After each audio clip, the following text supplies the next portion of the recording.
금요일장 어느 정도의 기대 가지고 있는 분들 참 많으실 텐데요. 오늘 모닝 전략 교보증권 광화문 지점에 박병창 지점장과 세워보겠습니다. 지점장님 어서 오세요. 네, 안녕하십니까. 네. 22 정책 기대감이 좀 선반영되면서 글로벌 증시 흐름은 상당히 좀 좋았습니다. 하지만 우리 시장은 아직도 뭐 추세 하단부에 있는 상황이고요.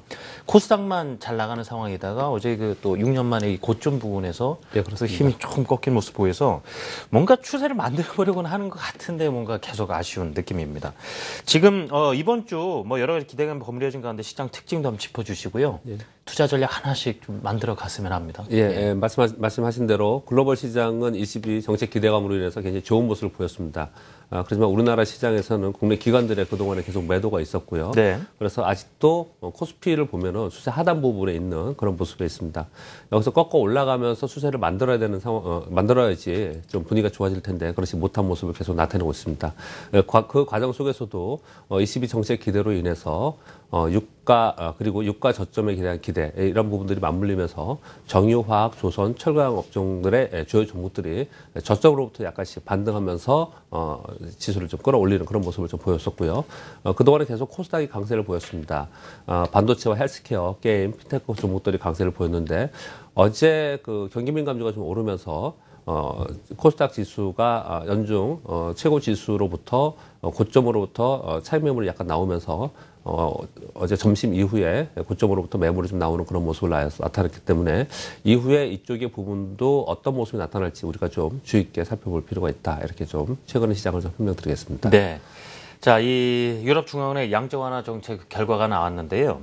여러 각도에서 지금 해석이 나오고 있습니다. 자, 향후 그 효과 부분도 그렇고요. 그에 연동해서 우리 시장에서는 투자 전략을 어떻게 가져갈까 하는 부분이 네. 좀 투자자분들 가장 궁금하신 부분이거든요. 예. 예, 지금 사실 이 부분에 대해서는 두 가지 전제 조건을 말씀드리겠습니다. 예. 하나는 어떤 정책이 나왔고 규모고 뭐 이런 내용들의 팩트에 대해서는 투자자들인 우리가 할 역할들은 아니고요. 방송 많이 보시면 네. 그쪽의 전문가분들이 많이 얘기를 해주시니까 그 사실 그대로 받아들이면 될 것 같고요. 그리고 우리가 해야 될 부분들은 이것들을 가지고 내가 투자자로서 어떤 전략을 가지고 어떻게 대응할 것인가 이런 부분들을 생각을 해야 될 것 같은데 지금 그런 부분에서 제가 말씀을 좀 드린다면 제가 중점적으로 좀 생각하고 있는 것은 미국의 양적 완화하고 비교를 해서 어떻게 될 것인가를 좀 생각을 좀 해보려고 합니다. 22 양적 완화 정책 어제 발표를 했고요. 팩트는 네. 여러분들이 아실 것이고요. 이로 인한 효과는 우리가 기대하는 것은 유로화 약세 그리고 달러 강세가 나타날 것이고 돈이 풀렸기 때문에 금가 가격은 상승할 것이고 그리고 유가에 대해서는 좀 이따 다시 말씀드리지만 점진적으로 반등할 것이라고 보이지만 미국이 양적 완화했을 때 유가가 반등하지 못했습니다. 오히려 떨어졌습니다. 이번에는 어떨 것인가 이 부분이 굉장히 중요한 팩트다 이렇게 보여지고요. 유로존은 이번에 돈을 풀면서 경기 부양과 그리고 경기 회복의 시나리오를 그려가는 이런 모습을 시도하는 것이고 향후의 효과에 대해서 우리가 기대해 볼 수 있는 부분입니다. 그렇다면 좀 전에 말씀드린 대로 미국이 양적 완화 당시에 어떤 효과가 있었는지 말씀을 좀 드리면 미국이 양적 완화하는 동안에 달러 약세였죠. 그리고 상대국 통화들은 강세였습니다. 일본만 제외하고 강세였고요. 금가 가격은 상승을 했고 유가는 기속적으로 하락하는 모습을 나타냈고 결국 미국은 금융위기를 극복하고 그리고 주택 경기를 회복하는 결과론적으로 나타냈습니다. 자, 이러한 과정 속에서 미국은 이제 양적 완화를 종료하고 금리 인상을 하고 채권을 샀던 것을 다시 팔면서 유동성 회수를 하는 이런 지금 시기에 지금 접어들었습니다. 그 과정 속에서 대규모로 ECB에서 양적 완화 정책을 발표를 했다는 것은 가장 속으로 웃고 좋은 국가는 어디겠습니까? 미국이겠죠. 예. 일단 미국의 우호적 환경이 좀 조성된다. 결과론적으로 그렇게 되는 것이 아닌가 생각합니다. 결국 미국은 양적 완화 정책을 발표를 하면서 가장 우려했던 것은 아마도 국제 결제 통화인 미국의 달러의 가치 하락이 가장 우려가 될 것이었고 그리고 물가가 계속 오르는 상태에서 양적 완화를 시행을 하지 못했을 것입니다. 이 부분이 이제 중요할 것 같은데, 근데 결론적으로 미국이 지금 현재 22 정책으로 인해서 우호적 환경이 조성된다고 말씀드린 이유는 금리 인상에 연동한 급격한 물가 인상이 사실은 있을 가능성이 있습니다. 근데 그것에 대해서 방어하는 이러한 정책들이 나오는 것이죠. 그리고 좀 전에 말씀드린 대로 달러 역사에 대한 우려가 있었는데 반대로 달러 강세가 지금 되고 있는 상황이죠.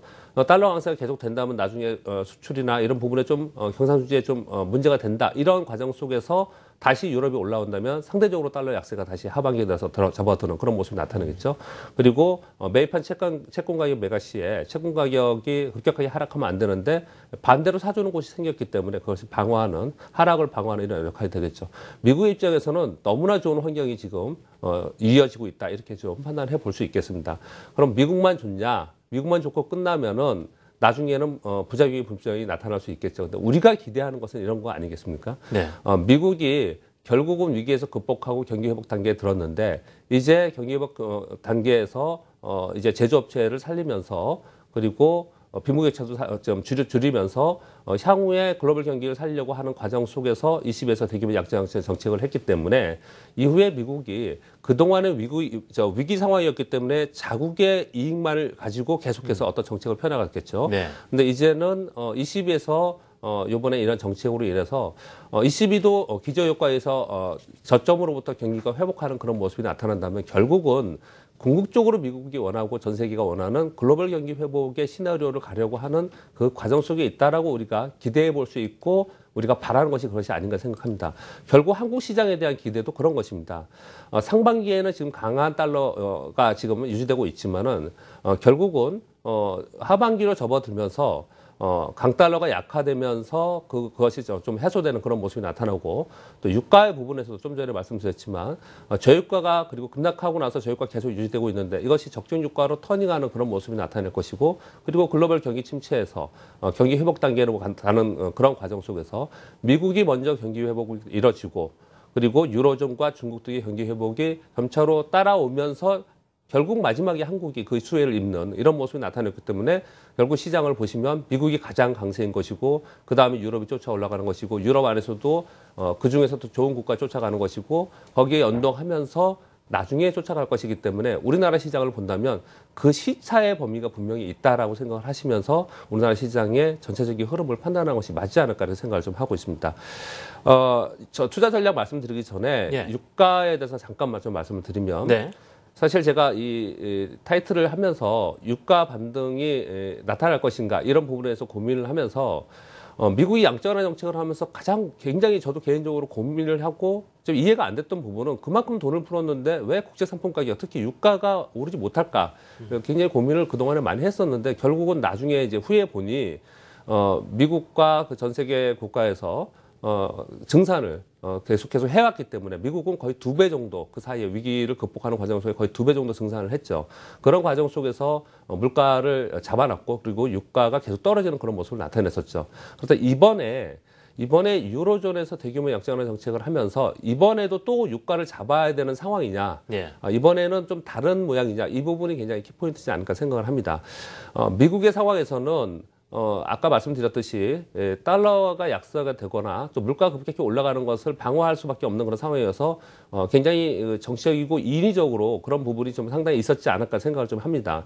근데 이번에는 미국이 원하는 것은 유로존이 같이 살아가는 그런 모습 속에서 글로벌 경기가 회복되는 모습이 나타나야 되기 때문에 결국은 어느 정도의 유가의 반등은 좀 용인하는 그런 모습이 점차 시간이 지나면서 네. 나타나지 않을까 생각을 해서 유가의 반등을 좀 생각을 좀 해봅니다.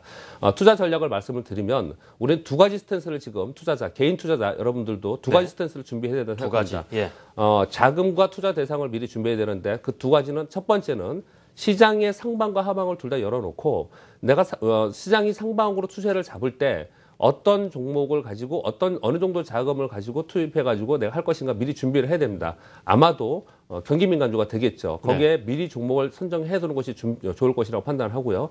만에 하나 하방으로도 있을 우리 가능성이 있기 때문에 네. 하방으로 됐을 때 내가 하방은 우리가 공매도는 개인 투자자들 많이 못하지 않습니까? 그러면 내가 ETF를 할 거냐 또는 주식선물 할 거냐 이런 하방의 준비도 하는 것이 첫 번째 굉장히 중요하지 않을까 생각하고 두 번째는 투자 대상을 준비해야 되는데 그것은 경기 민간 대형주를 내가 향후 보고 있다가 추세적인 형상이 됐을 때 그쪽으로 쫓아갈 것이냐.